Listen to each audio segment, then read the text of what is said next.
Alhamdulillah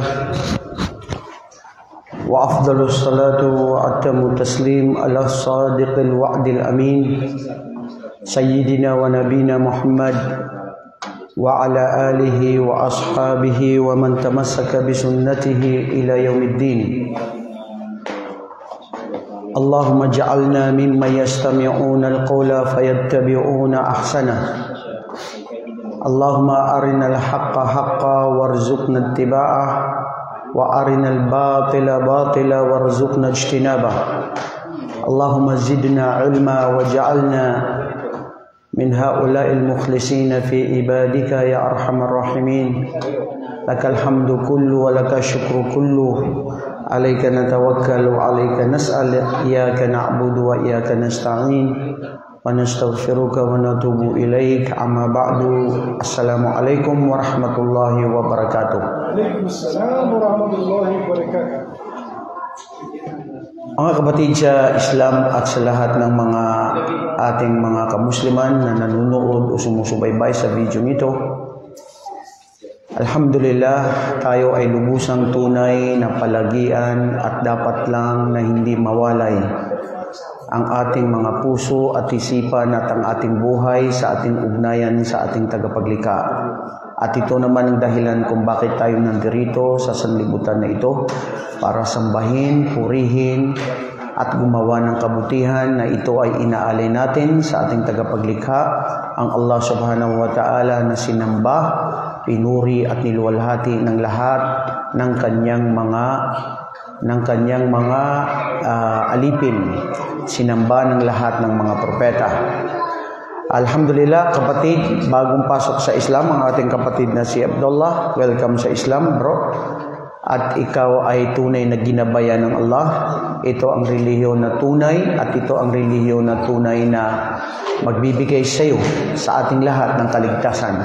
Dahil ito ang relihiyon na tanging tatanggapin lamang ng Allah subhanahu wa ta'ala, lalong-lalo na sa araw ng paghukom. Wala nang ibang relihiyon. Ito na lang. Ito ang pinili niya at ito ang relihiyon na tanging tatanggapin niya sa atin sa araw ng paghukom.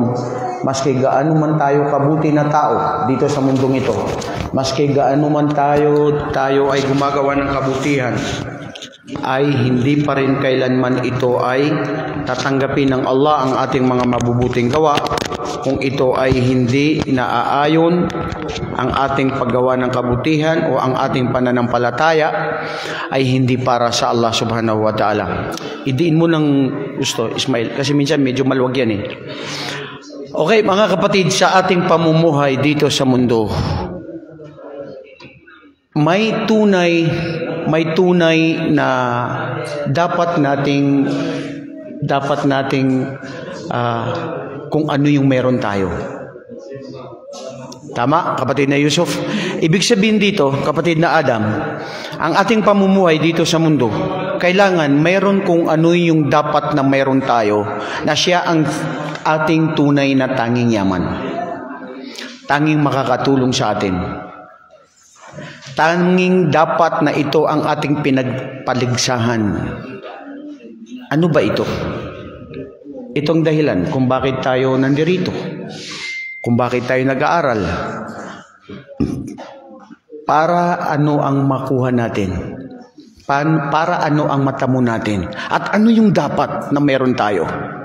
Na mas matimbang siya kaysa sa yaman, pamilya. Tanging namumukod-tangi na yaman na dapat ang bawat isa sa atin ay nagtataglay nito. Ano kaya yun? Ha? Hula. Pwede tayo manghula. Libre. Ha? Para sa pananampalatayang Islam. Malapit na. Oo. Ha? Ano?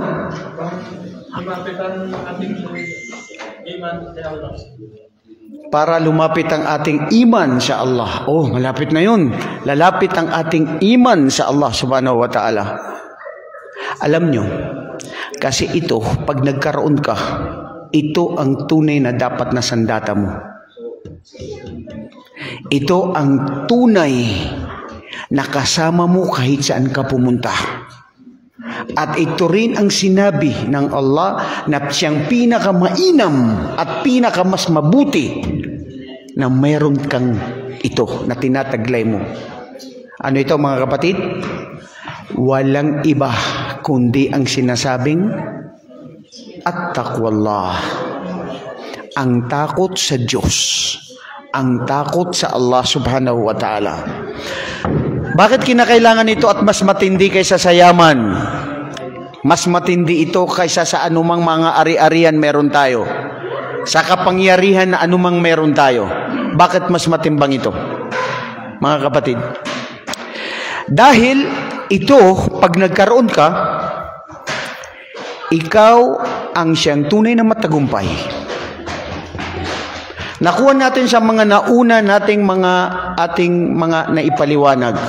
Magkaroon ka ng yaman, magkaroon ka ng kapangyarihan, magkaroon ka ng anumang lahat yan, lilisanin mo yan. Di ba? Pero, dahil sa kaalaman na ito kung bakit tayo nag-aaral, ay ito rin ang dahilan para ito ay magkaroon ka ng takot sa Diyos. Ito ang payo ng lahat ng mga propeta sa lahat ng kanilang mga tauhan, sa kanilang mga pamayanan. At ito rin ang itinagubilin o ito rin ang payo o ito ang pag-uutos ng Allah subhanahu wa ta'ala sa kanyang mga propeta. At ganun din ang mga propeta, ito ang kanilang pag-uutos saan? Sa kanilang mga pamayanan. Dahil ikaw, pag nagkaroon ka nito, wallahi mga kapatid, ito ang tunay na sinasabing tagumpay. At wala ring silbi ang sinong mang may kaalaman na hindi siya nagtataglay ng takot sa Diyos. Wala rin. Kaya kung ano yung dapat meron tayo na pinag-aagawan natin, pinagpaligsahan natin, kung ano yung dapat magkaroon tayo nito, walang iba kung sino ang tunay na siyang nagtataglay ng takot sa Allah. Dahil ito ang susi at ito rin ang paraan para tanggapin sa paraiso. Ang hangad natin, paraiso mga kapatid. Tama? Bakit ka nagpupursige dito sa mundo? Bakit ka nagpapakahirap dito sa mundo? Ba't ka sumasamba? Ba't ka nag-aayuno? Ba't mo sinusunod ang mga utos ng iyong Panginoon? Bakit ka umiiwas sa mga ipinagbabawal? Bakit mo pinaglalabanan ng sarili mo, nakagustuhan ng sarili mo, pero pinipigilan mo dahil ikaw ay nagtataglay ng takot sa Allah? Dahil anong matihin natin? Dahil ang paraiso ng Allah. Wa inna Allaha yuhibbul muttaqin. Wallahi wala sino na ang Allah subhanahu wa ta'ala ay tunay na mahal niya ang mga matakutin sa kanya. Ang tunay na takot sa Diyos. Ngayon, bago natin puntahan ang takot sa Diyos, takot sa Allah, mahuwa taqwallah, na ito ang sinabi ng Allah sa Quran. Ano rin ang sinabi niya? A'udhu billahi minasyaitanir rajim. Ba'da a'udhu billahi minasyaitanir rajim. Walaqad wassayna alladhina utul kitaba min qablikum wa iyyakum anittaqullah. Lahat ng mga propeta, yan ang kanilang mga sinasabi sa kanilang mga pamayanan. Walaqad wassayna, katotohanan, sinabihan namin, pinayuhan namin, pinag-utos namin. Pag-utos, al-amr. Saan? Walaqad wasayna alladhina utul kitab. Doon sa mga unang nabigyan namin ng mga kasulatan. Ang mga Hudyo at ang mga Kristiyano. Sila noon, ang mga Hudyo at mga Kristiyano, may mga propeta na dumating sa kanila. At ang mga propetang ito ay sabihin sa kanila, Ani'budullah, sambahin ang Allah, ang nag-iisang Diyos, hindi nagkaroon ng anak, walang magulang, hindi tao, hindi hayop, hindi anghel. Ang Allah ang nag-iisa na nandun sa kanyang kaharian, nandun sa kanyang ars, nandun sa langit. Ang sinong tunay na magkaroon ng taglay nito, ang siyang tunay na matagumpay. Pinayuhan, pinag-uutusan namin ang mga nauna sa inyo na binigyan namin ng mga kasulatan na walaqad wasayna alladhina utul kitaba wa iyyakum, at ikaw Muhammad, kayo na mga mananampalataya, anittaqullah, ang katakutan ang Allah subhanahu wa ta'ala. Idan, ma ma'na taqwa? Ano ang takot sa Diyos? pag sinabi mo na ano ang takot sa Diyos, ano ngayon ang unang pumapasok sa isip mo?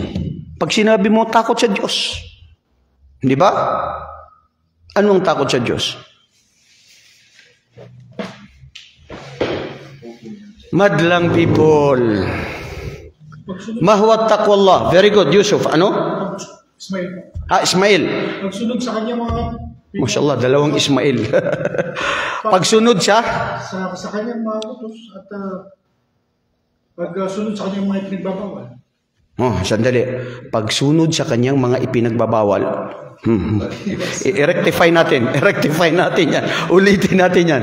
Pagsunod sa kanyang mga pag-uutos at pagsuway o pagpigil o pag-iwas sa kanyang mga ipinagbabawal. Hindi ba? Yun ang takot sa Diyos. Alam nyo, maraming mga sinabi dito ang mga pantas. Paano at ano ang takot sa Diyos? Ano ang taarif ng mga ulama?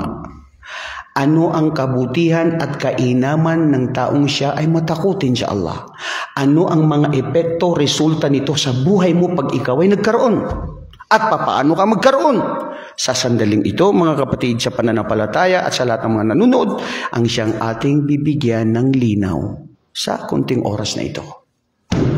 At-taqwa Allah, yaqulul ulama wa ahlul mufassirin biittifaqihim. Halos nagkaka-pare-parehas lang. Although nagkakaiba sila ng mga interpretasyon. Ano ibig sabihin ng takot sa Diyos?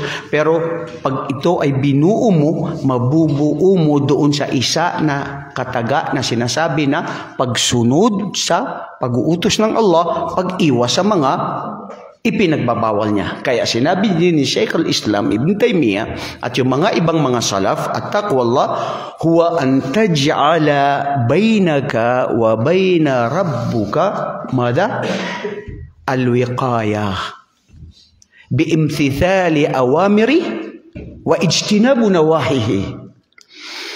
Ang takot sa Diyos, mga kapatid, ay ang lagyan mo sa pagitan mo at ng iyong Panginoong Allah na lumikha sa iyo, na laging nakasubaybay, nakatingin sa iyo, naririnig ka niya, alam niya anong nasa loob ng puso't isipan mo, ang sinasabi na mayroon kang hardin na ito ay natatakot ka. Bakit? Bibigyan mo ng hardin, bibigyan mo ng limitado na ano? Ano yung pag-uutos niya ang siyang gagawin mo? Ano ang ipinagbabawal niya ang siyang iiwasan mo? So, ganda ng taarif, di ba? Maganda yung kumbaga yun, alos lahat ng mga pantas. Pero may isa na taarif na nagustuhan ko, na naiiba siya dito sa nabanggit, sa mga nabanggit. Taarif na katulad ni sinabi ni Ali bin Abi Talib. Anong sinabi niya? May yadkhur. Si Ali bin Abi Talib, pinsang buo ni Propeta Muhammad at kanyang manugang. Manugang ba? Manugang? Manugang niya. Kasi anak niya si Fatima, asawa ni Ali. Sabi niya, at-taqwallah huwa khawfun minal jalil.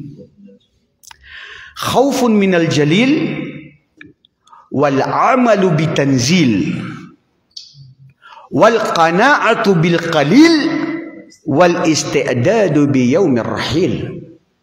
Kung isipin mo, simsim sawa-sawa pero may kunting pagkaiba. Khawfun minal jalil, ang takot sa Allah ay ang takot na kung saan natatakot ka sa Kanya. Al-Jalil, isa ito sa mga pangalan ng Allah subhanahu wa ta'ala, na siya ang maglilitis sa atin sa araw ng paghukom. Siya ang maglilitis sa bawat isa. Sasabihin sa inyo, ano ang mga ginawa natin dito sa mundong ito? Takot sa Kanya. Di ba? Ang takot sa Kanya, yung manasabi natin. Pagsunod sa Kanyang pag sinasabi at pag-iwas sa Kanyang mga ipinagbabawal. Pangalawa, sinabi niya dito ay mada. Kanina lang sinabi ko. Wal amalu bitanzil. Ang takot sa Diyos, hindi pwede salita lang at puso lang ang pairalin mo. Kailangan may amal. Kailangan may gawa. Paano mo mapapatunayan na may takot ka sa Diyos na nakaupo ka lang at anta mafisugul. Anta ittaqillah ya akhi. Katakutan mo ang Allah. Nandiyan ka lang nakaupo ka, hindi mo ginagawa mga pag-uutos niya. Hindi ka nagdarasal, dumarating ang sala. Hindi ka nagbibigay zakat na meron ka. Hindi ka nag-aayuno sa buwan ng Ramadan. Kailangan may amal. Gagawin mo. Ipapakita mo sa iyong Panginoon na tunay na meron kang takot sa Kanya sa pamamagitan ng pagpigil sa gawain na ipinagbabawal. Bawal pumunta ka doon sa may mga sadiki, may mga droga, may mga gawaing pagbabawal. So, pipigilan mo sarili mo, iiwas ka. So, hindi ba kailangan doon ng amal? Amal o bitanzil. Wal amal o bitanzil at tanzil huna maksud ma'anzalallah wa huwal kitab. Ito yung mga gawain sa pagsunod sa kung ano ang ibinaba ng Allah sa kanyang aklat, ang Quran, ang kanyang salita.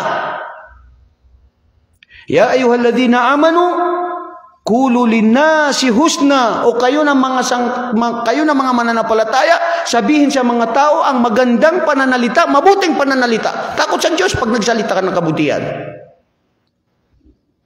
Pagsuway sa Diyos pag ikaw ay naging chismosa at naging marites at sinisiraan mo ang mga ibang tao at ikaw naglilibak. Takot. Kailangan meron kang gawa. Itong maganda ang pangatlo. Wal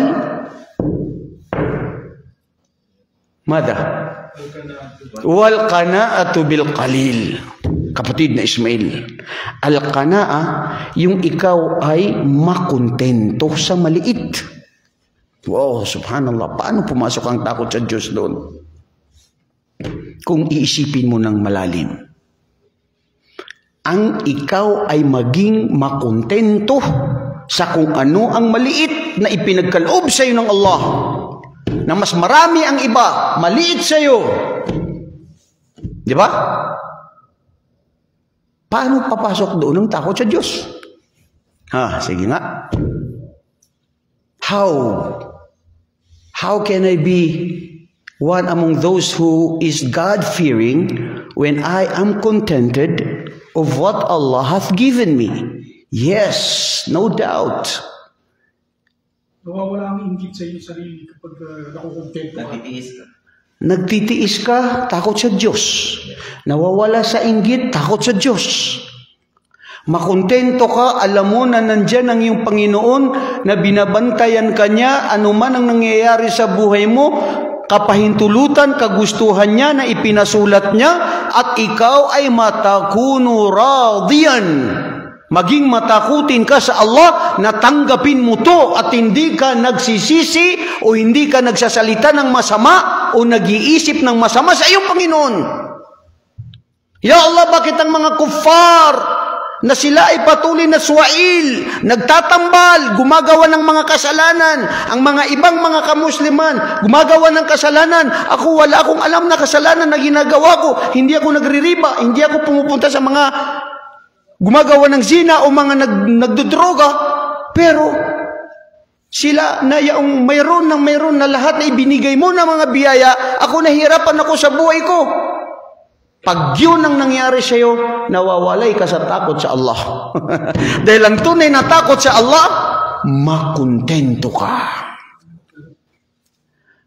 Isa sa hadith ni Propeta sallallahu alaihi wasallam, ang sino mang makontento o sino mang magtiis sa ibinigay ng Allah sa kanya, malulugod ang iyong Panginoon sa iyo.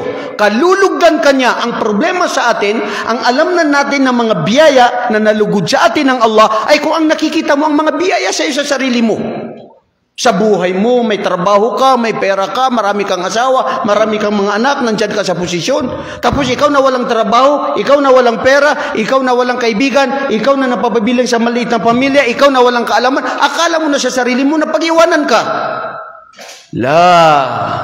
At taqwa hauna, kung ikaw ay tunay na matakutin sa Allah, na totoong matakutin sa Allah, wallahi ikaw ang malugod at mahal ng iyong Panginoon kaysa sa mga iba na kinainggitangan mo at mga ibang tao na matanyag at kilala sa iyo at mayaman at anumang mga kapangyarihan na mayroon sila, na nakikita mo ang biyaya ay doon. Biyaya. Wallahi mga kapatid, isang napakalaking biyaya ng Allah sa iyo, sa ating tagapaglikha, na ikaw ay ginawa niya na isang Muslim, o ginabayan niya na isang Muslim. Mayroon pa bang obra, mayroon pa bang pinakamas malaki sa biyaya ng Islam? Ito na mga kapatid, ang biyaya ng Islam, ang gabay ng Allah sa iyo, ang siyang tunay na pinakamalaking biyaya. Bakit? Dahil ang biyayang ito, ang siyang kaligtasan mo, at ang siyang daan mo para sa paraiso. Ano ang buhay dito sa mundo? Anong biyaya na meron ka dito sa mundo kung doon sa araw ng paghukom ay pagsisisi at pagdurusa? Sige nga, depensahan mo sa akin ang biyaya na nakamit mo. Biyaya ng mga panandalian, palamuti na panandalian na hindi na nanatili? No. The real success is to achieve the pleasure, the mercy and blessings of Allah upon us, that He will accept us and we will be granted the paradise of Allah. Yun ang tunay na tagumpay. Kaya mga kapatid, makontento ka kung anong meron ka. Wallahi. Isipin mo, meron kang mata, meron kang tenga, nakakalakad ka, meron kang sakit, pero mayroong mas matindi ang sakit ng iba na hindi makalakad, hindi makagalaw. Mayaman, lahat meron, pero hindi niya napapakinabangan kasi nasa hospital. Hindi makagalaw. Inaalagaan. Pinakamalaking biyaya ng Allah sa atin ay ang pagbigay sa iyo ng gabay ng Islam, kapatid na Abdullah. Dati sumasamba ka kay Hesus Kristo. Hindi man Diyos si Hesus Kristo. Propeta siya. Dati sumasamba ka sa mga ribulto. Ngayon sumasamba ka na, bro. Pinapaniwalaan mo, nagsaksi ka na walang tunay na nag-iisang Diyos maliban sa Allah. Wallahi siya ang Allah na sinamba ng lahat ng mga propeta. At siya ang tunay na Diyos na dapat sambahin at paglingkuran at ialay natin ang ating buhay at walang magaganap, walang mangyayari maliban sa kapahintulutan at kagustuhan niya. Kaya ikaw ay nasa tamang gabay. Ito, maliit man tayo, kukunti man tayo, isang napakalaking biyaya ito na ipinagkaloob ng Allah ng mga ibang tao hindi nakarating, ikaw ay nakarating. Hindi ba ito biyaya, kapatid? Na ito ay nagsasalo-salo tayo dito sa kaalaman na kung saan pinapababa ng Allah subhanahu wa ta'ala ang kanyang mga anghel at binibigyan tayo ng kanyang mga habag, awa at kapatawaran. Ano pang biyaya na hinahanap mo? Makontento ka. Kahit anong biyaya na mayroon ka, balang araw, lilisanin yan, magiging malungkot ka, hindi mananatili yan. Ang tunay na gabay, ang tunay na biyaya, ang tunay na yaman ay ang kung sino ang pinagkalooban ng gabay ng Islam sa atin. Alhamdulillah. Bago man tayo maghiwa-hiwalay dito, sasabihin sa atin ng mga anghel, kumu magfuran lakum, magsihiwalay na kayo ayon sa habag at awa at kapatawaran ng Allah. Allahu Akbar. Dahil ang mundong ito, walang-wala ito sa Allah, mga kapatid. Wal qana'atu bil qalil wal isti'dadu bi yaumir rahil. Mamana al isti'dad. Ano ibig sabihin ng isti'dad? Ha? Paghahanda, Masya Allah. Bro, paghahanda. Ano ang naihanda mo ngayon sa sarili mo? Ang tao, iba-iba. May taong naghahanda, may taong hindi naghahanda. May taong okay lang, baliwala. Samantala ang Allah subhanahu wa ta'ala na nagsasabi sa atin sa Quran, sinabi niya sa Quran, A'udhu billahi minash shaitanir rajim. يا أيها الذين آمنوا اتقوا الله ولتنظر نفس ما قدمت لغد الله أكبر يا أيها الذين آمنوا اتقوا الله.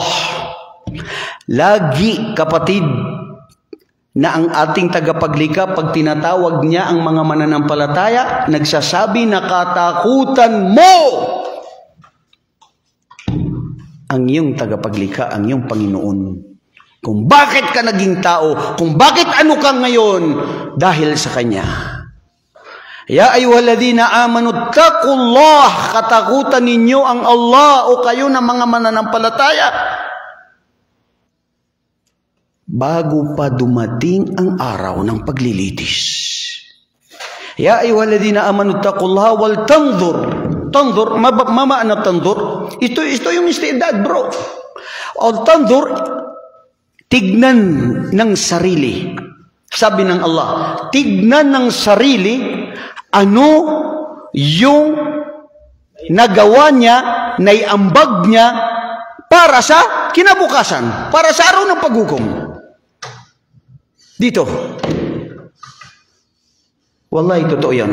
Ang taong hindi naghahanda, practically, balikan natin ang ating buhay bilang OFW. Pag ikaw, OFW, Overseas Foreign Worker, lahat tayo niyan, pumirma, nag-abroad para kumita ng pera, gumawa ng bahay, bumili ng kotse, bigyan ng kinabukasan ng ating mga anak. Kung wala ka na itinatago o hindi ka naghahanda, hindi ka nag-prepare o hindi ka nag-iipon, yun ang tama, nag-iipon para sa kinabukasan pag uwi mo sa Pilipinas, kawawa kapag wala kang naipon at wala kang ginawa.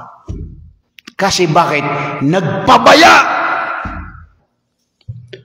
Okay lang kung ikaw dahil ang tadhana mo, nag-ipon ka, pero sapat lang. Pero hanggang doon lang. Wala. Ito ang buhay ko. I did my best. But I think my best doesn't go through enough. Diba, bro? I tried my best. Ginawa ko ang lahat. Na ito ang nangyari. Wala na. Nahurot na. Wala. Nag-uli ko Pilipinas. Wala na. Tiway. Kasi qadr. Kagustuhan ng Allah sa'yo yun. Importante, meron kang ginawa. Importante, meron kang initiative. Ang mahirap yung wala siyang ginawa. Di ba, mga kapatid? So, ang punto rito, kinakailangan natin na mayroon tayong paghahanda sa araw ng paghukom. Anong paghahanda? Lahat ng paggawa ng kabutihan.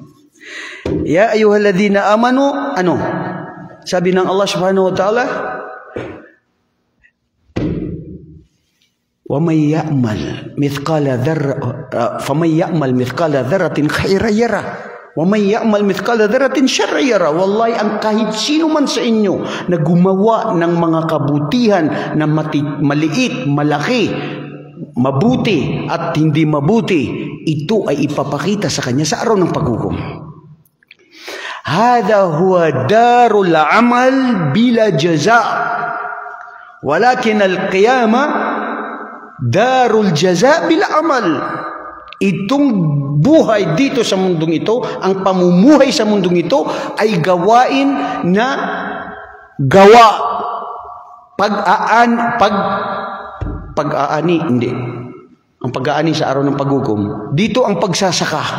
Dito ang paggawa. Dito ang pagtatanim. Ang aanihin mo sa araw ng paghukom. Sa araw ng paghukom, walang trabaho. Ano? Gantimpala lahat. Lahat ng gawin mo free. Yun ang sinasabing unlimited. Yun ang sinasabi na free lahat. At sa araw ng paghukom, doon sa paraiso, lahat ng maisip mo, lahat ng gagawin mo, lahat kabutihan. Wala kang maisip na masama sa iyong kapwa o selos o galit o anuman, lahat ng papaisip sa iyo ng Allah, lahat kabutihan, lahat ng maisip mo, gusto mong gawin, makakamit mo at siyang ibibigay sa iyo ng Allah. Wallahi mga kapatid, ano ang mundong ito? Walang-wala ang mundo sa araw ng paghukom.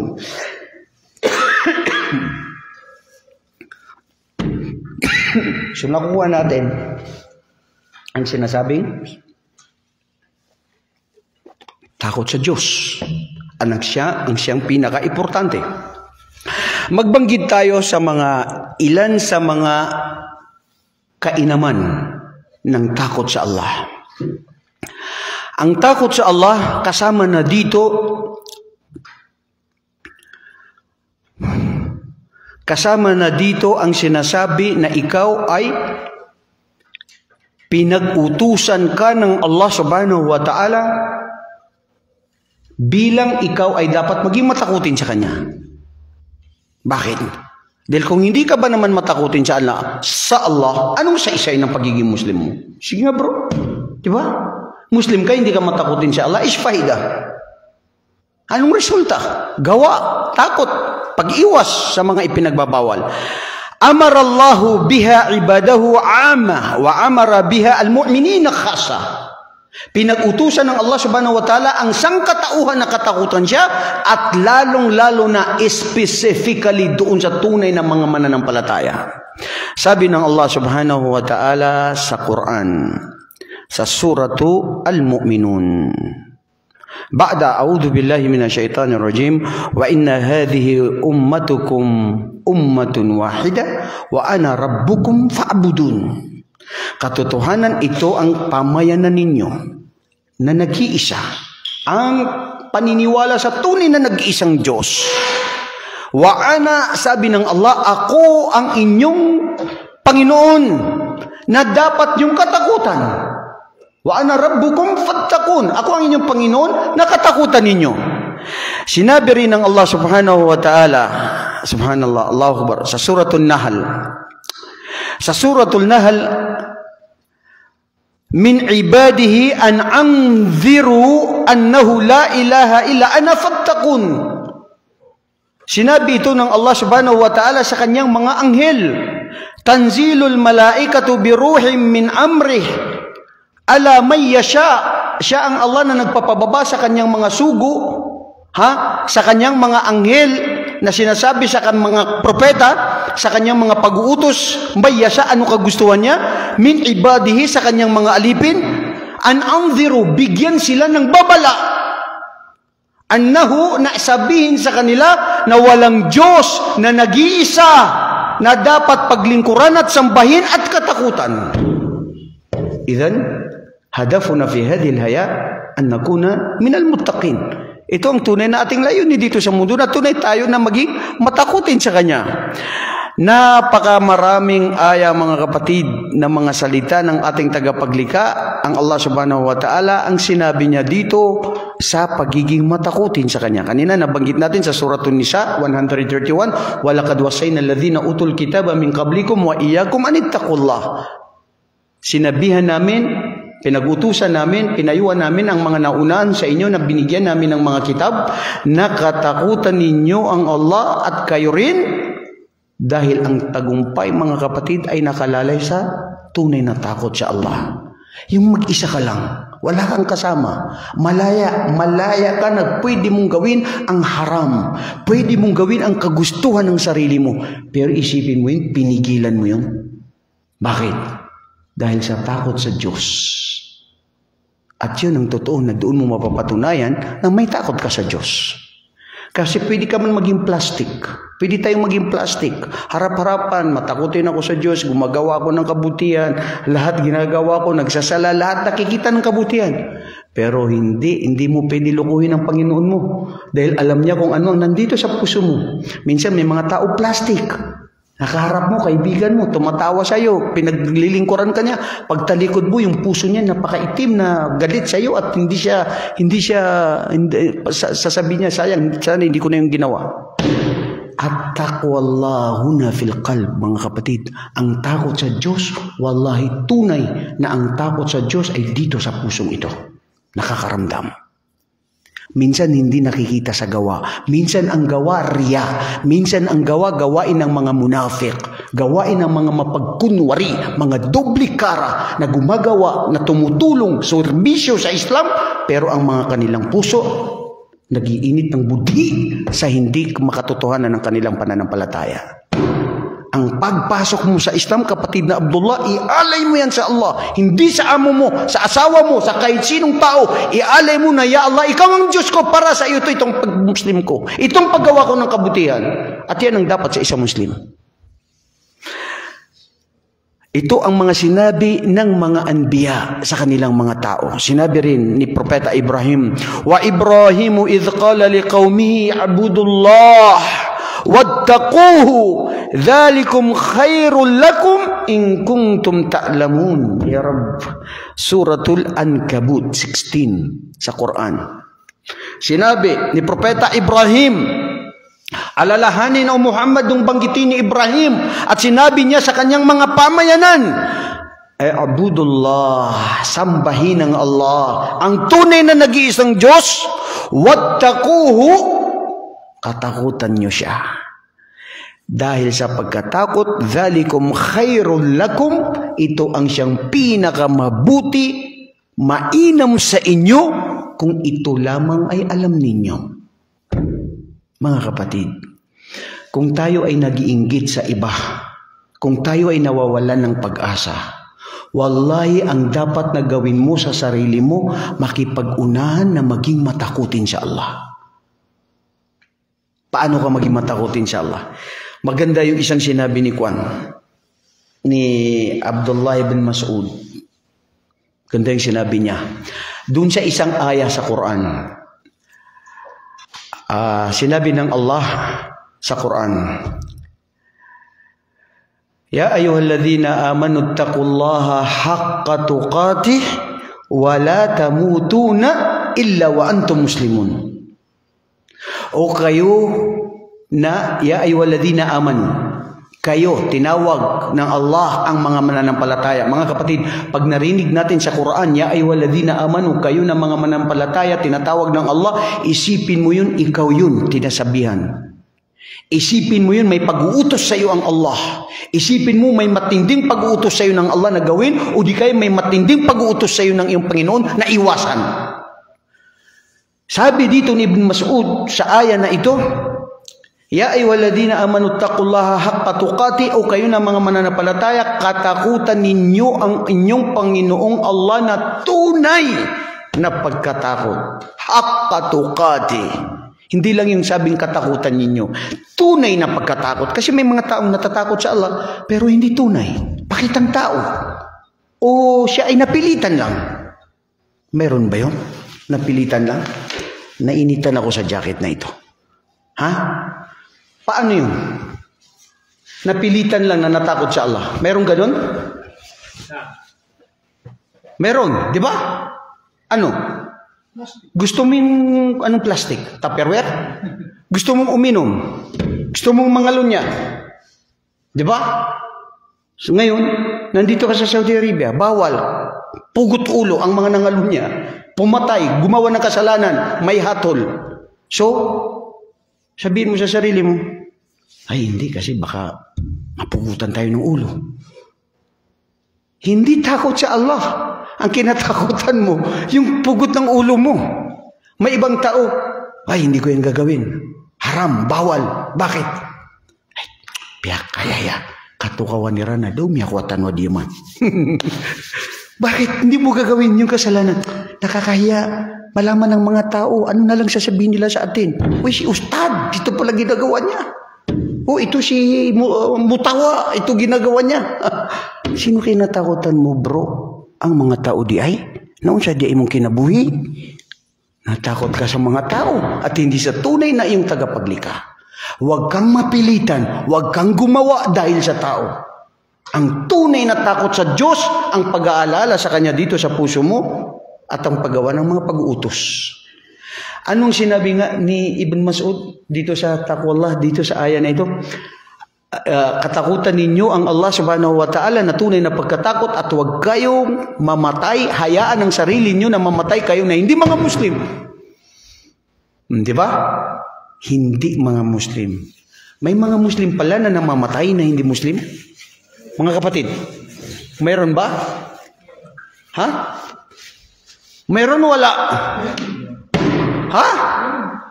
Okay, intindihin mo yung aya. Meron. Bakit pa sinabi yun ng Allah? Dahil meron nga. Muslim, naniniwala, pwedeng mamatay na hindi naniniwala sa Allah. Dahil ang pag-aanuhan ng Allah ay kung anong huling mga gawain mo. Innamal a'malu bi khawatimiha. Ang titignan ng Allah ay kung ano ang mga huling gawain mo. Hindi ba? Dati kang Kristiyano, sumasamba sa mga kahit sino mga Diyos-Diyos. Lahat pumatay ka, gumawa ka, lahat sinunod ang sarili. Sinuwail mo ang iyong Panginoon. Pero nagbalik loob ka sa Allah, nagtawba ka sa Allah, nagsisi ka, umiyak ka, pinatawad ka ng Allah sa isang araw na yun, namatay ka, inshallah, ikaw ay tanggap sa paraiso. Lianna at-tawbatu tajubu ma qablaha. Wal Islamu tajubu ma qablaha. Dahil ang pagsisisi sa mga kasalanan, ang paggawa ng kabutihan at hindi mo nagagawin ang mga ipinagbabawal, lahat ng kasalanan mo mawawala. Basta wag ka lang magtambal sa Allah. Dahil ang pinakamalaking kasalanan is ano? Shirk. Ang pagtatambal. Napaniwalaan mo, nakatakutan mo, namahalin mo, ang higit pa sa kahit sino, bukod pa sa iyong Panginoon. So sinabi dito ni Ibn Mas'ud, at-taqwa huna an yuta'a wa la ya'si. Maganda yung pagsabi niya. Ang takot dito sa Allah ay ang sundin mo ang kanyang pag-uutos at huwag kang sumuway sa kanyang mga ipinag-uutos. Ibig sabihin, sundin mo. Pangalawa, an yadhkur rabbahu, Allah Azza wa Jal, wala yansahu. Ang alalahanin mo ang Allah saan ka man naroroon at huwag mo siyang kalimutan.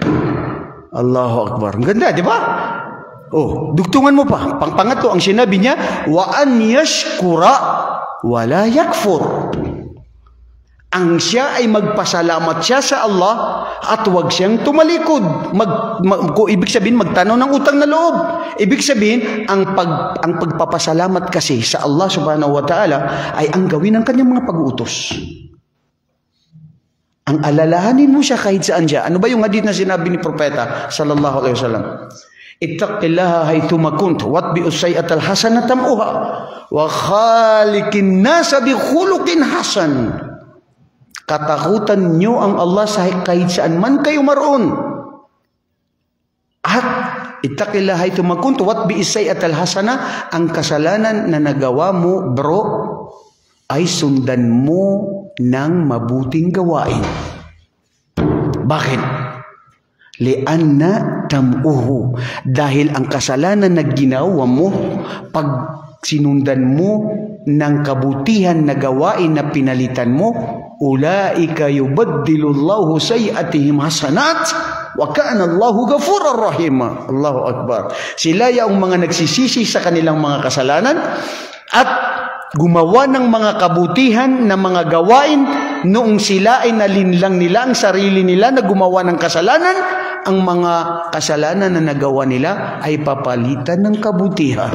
Allahu Akbar. Where you can find this religion? Only in Islam. Na gumawa ka ng isang kabutihan, gagawing 70 hanggang 700 times. Gumawa ka ng isang kasalanan, isang kasalanan lang. Pero gumawa ka ng maraming kabutihan, idudubol ng marami. Ay natajid hada faqat li hada din. Dito lang sa relihiyon na ito. Wallahi bro, kapatid Abdullah, sinasabi ko sa iyo, mapalad ka sa gabay sa iyo ng Allah na ikaw ay tumanggap ng Islam. Dahil ito, hindi gagabayan ng Allah ang mga taong sila ay mapanlilang at hindi makatotohanan. Wala mong pumili sa'yo. May pumili sa'yo bro na tumanggap ng Islam? Good. La ikrah fi din. There is no compulsion in religion.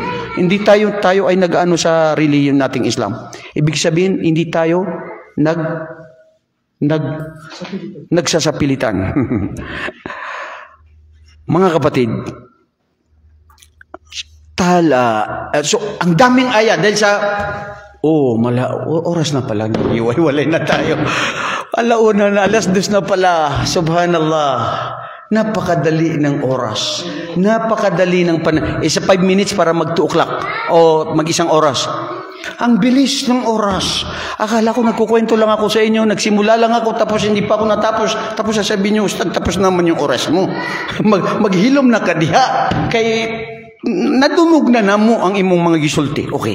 Narinig ninyo, dagdagan natin konti lang para tapusin ang lahat. Thamaratut taqwa. Ano ang epekto, ano ang dulot nito kapag ikaw ay naging matakutin sa Allah? Di ba? Kailangan meron, kailangan maipik. Kasi ano ang reward ng pagiging matakutin mo? Kailangan maramdaman ng puso, kailangan maramdaman ng buhay. Di ba? At inshallah, ang gantimpala sa araw ng paghukom sa paraiso, sinabi ko nga, ulitin ko, ang mundong ito sa atin ay pagsubok. Ang mundong ito sa atin ay parusa. Ang mundong ito ay hindi mo makikita rito ang tunay na ligaya. Wallahi ligaya, punta ka doon sa ermita, doon sa Mabini, panandalian lang gabi, ugma, hindi na ligaya, problema na. Lalo na yung naglasing, nagdroga, ng babae, lahat yun. Doon lang sa panandalian na oras na yun. Pagkatapos ng ano yun? Pagsisisi, minsan pa habang buhay na pagdurusa at kahihiyan. Dahil sinunod mo sarili mo, sinunod mo si Satanas. Allahumma ja'alna min haula'il muttaqin. Ya Allah, ipabilang kami sa tunay na matakutin sa iyo. Alladhina yakhshawna rabbahum bil ghaib, kinatatakutan nila ang Allah na hindi nila nakikita ang kanilang Panginoon. Na sila ay nag-iisa sa isang lugar na malaya gumawa ng kasalanan pero may takot sila sa Diyos. Una mga kapatid, ang thamarat ay ikaw ay tunay na totoo na mahal mo ang Allah. Wallahi, kung tunay ka na matakutin sa Allah, nangangahulugan na mahal mo ang iyong Panginoon at ganun din bilang ganti, mahal ka din niya. Allahu Akbar. At sino bang hindi mamahalin ng Allah at hindi mamahalin ng mga tao, mga kapatid? Sino bang hindi mamahalin ng iyong tagapaglikha na ikaw ay nasa tunay na kapanatagan at tunay na mabuting pamumuhay? Sabi dito ng Allah subhanahu wa ta'ala sa Quran, Ba'da a'udhu billahi minasyaitanir rajim.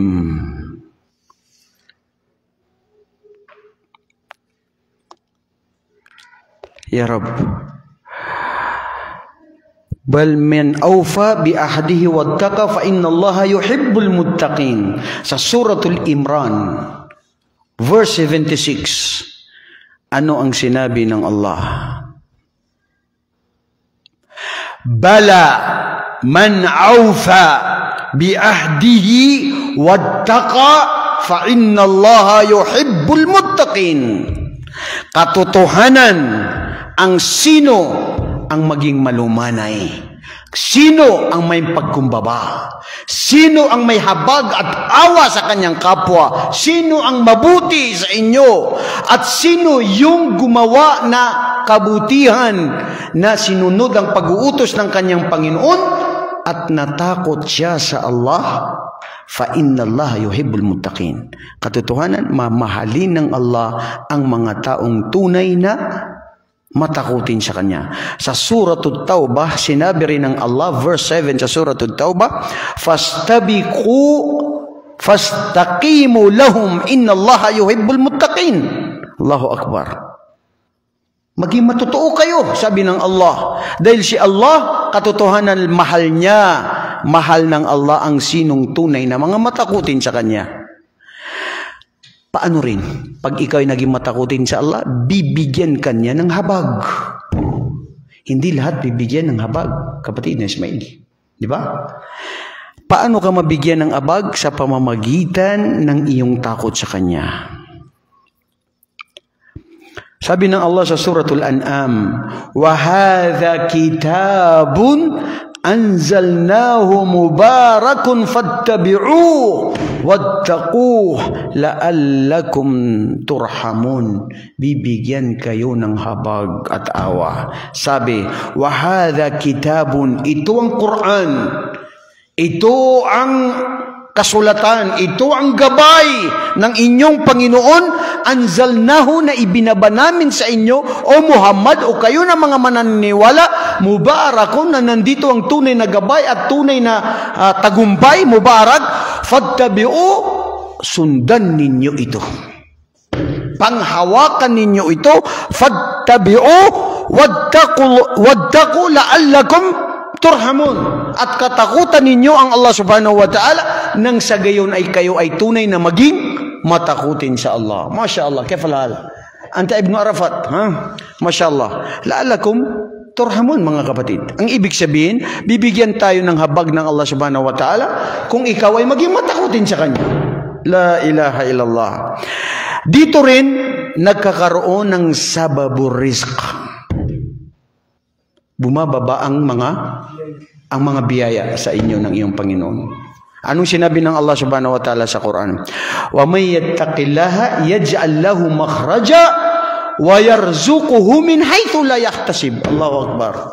Wa may yattaqillah, ang sino mang tunay na katakutan niya ang Allah subhanahu wa ta'ala ay gagawing madali ang lahat sa kanya. Wallahi, you ask yourself, kung ang buhay mo ay lalong pahirap, kung ang buhay mo ang daming mga problema, kung ang buhay mo ang bigat-bigat na sayo, there is something wrong in your faith in Allah, and you are not, maybe you are a believer, but you are not a God-fearing. Hindi ka matakutin sa Allah.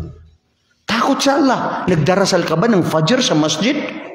Takot sa Allah, nagiging mabuti ka ba ang pakikitungo mo sa mga magulang mo? Ang takot sa Allah, nagiging mabuti ka ba sa mga asawa mo? Nagbibigay ka ba ng hustisya sa kanila? Ang takot sa Allah subhanahu wa ta'ala, nagiging mabuti ka ba sa mga anak mo?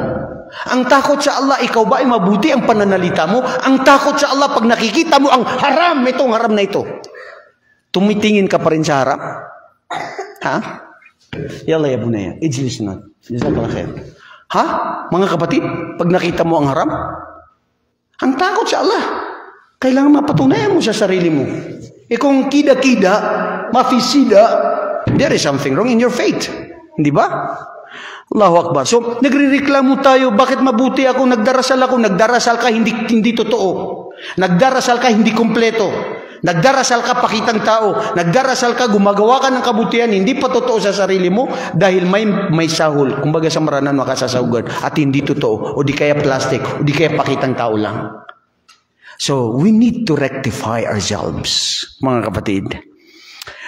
At dito, bilang panghuli, ang tunay na takot sa Allah, mga kapatid, wallahi, pag nagkaroon ka nito, hindi ka magrereklamo. Magiging mabuti ang buhay mo. At huwag mo tignan ang kabutihan ng buhay ay dahil sa dami ng pera, dami ng anak, alahas, nasa posisyon ka. Hindi yun. Hindi yun ang tunay na biyaya sa iyo ng Allah. Dahil marahil yun ay pagsubok sa iyo ng Allah.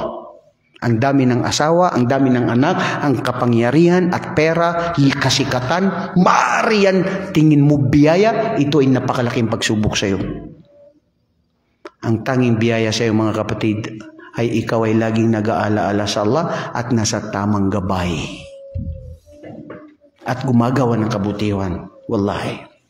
Bilang panguli, ang salita na nagustuhan ko ng salita ng mga share, sinasabi ito ng mga ulama na nagbibigay sila ng pasalawikain. Ganda ng salita nila.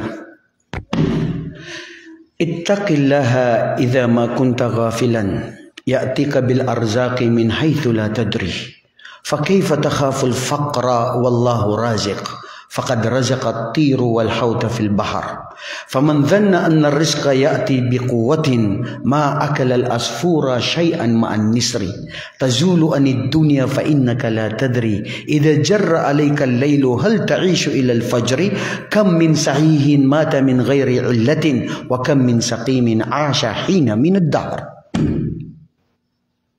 Salita ng mga salaf. Katakutan ninyo ang Allah kung ikaw ay tunay na nagiging pabaya. Dahil pag ikaw ay naging matakutin sa Allah, bababa ang maraming biyaya sa iyo ng Allah. Take note of this. Huwag mong tignan ang biyaya ay dahil sa pera, pamilya, kasikatan, kaalaman, lahat hindi. Ang biyaya ay ikaw ay binyayaan na ang dila mo ay laging pumupuri sa Allah. Ikaw ay nagbigyan ng gabay sa Islam. Ikaw ay gumagawa ng kabutihan. Ha, kapatid? At dito, sabi dito sa lawikain na ito, ang biyaya ng Allah ay bababa sa iyo at darating sa iyo ang mga biyaya na hindi mo alam na saan nanggagaling. Ang mga biyaya sa iyo ng iyong Panginoon, ang Allah subhanahu wa ta'ala. At huwag niyong isipin na ang biyaya o ang mga anumang mayroon kayo ay dahil sa inyong talino o dahil sa inyong lakas. biyaya pa rin ito ng Allah sa inyo kahit saan man kayo naroon, dahil isipin nyo paano makakakain ang mga ibon, ang mga isda na walang nagpapakain. Dahil sa biyaya at habag ng Allah sa kanila, nabubuhay sila. Ang mga mahihirap nabubuhay. Hindi lang nabubuhay ang mahirap, mayaman. Ang daming mga mayaman na nagpapakamatay. Ang daming mga mayaman na mas maraming sakit kaysa sa mahirap. Di ba? This is the reality. Real talks. This is the real talks we are talking right now. At isipin nyo, ang buhay ay napakaikli. At huwag nyo isipin na ikaw ay malusog ngayon. Akala mo mabubuhay ka pa ng mahaba dahil maraming tao na malusog. Ang lakas-lakas, kinabukasan, nagpaalam na. At may tao na nakikita mo na may sakit, akala mo mamamatay na, pero humaba pa ang kanyang buhay. Wallahi, ang dami ko pang nakalimutan dito sa translation na ito dahil sa kakulangan ng oras natin. Maraming salamat sa inyong pakikinig. Biyayaan tayo ng Allah ng tunay na pagkatakot sa kanyang mga kapatid, ang siyang tunay na tagumpay. Mga kapatid, sabi ni Propeta sallallahu alaihi wasallam, ma aktharu may yudkhilullahu nasal jannah faqala at-taqwallahi wa husnul khuluq. Tinanong si Propeta Muhammad anong dahilan kung bakit ang tao ay tatanggapin sa paraiso. Sabi niya, dahil sa takot sa Allah at dahil sa mabuting pag-uugali. Allahumma ja'alna minal muttaqin wa barik lana innaka antas sami'ud du'a. Lakal hamdu kullu wa laka syukru kullu wa astaghfiruka wa atubu ilaik. Assalamualaikum warahmatullahi wabarakatuh. Natakot ang bata kanina. Ay, ta'al, anta mushawish. Bisa tatalab. Ha? Ana takal